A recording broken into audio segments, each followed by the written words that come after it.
Andito ako ngayon sa Shanghai, China. Ito yung terminal na sasakay daw kami ng bullet train. Dito, pinakamabilis dito sa China yon. Ito. Ayan. Sarado pa. Boarding namin. Karapi, anong oras boarding natin? 2 o'clock. 2 o'clock. Ayan. Magbabalag na tayo? Oo. Ito. Nagbabalag kami ni Karapi. Baka sakali kumita raw kami. Ayan.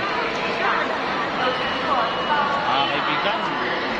Dito yung mga magbabato ng may besiya. Kami ay bibili ng panggawa ng bato. Dito kami sa Xiangpiao Fast Train Station. Ayan, oh. Okay dyan. Hello. Basta mga kabayan.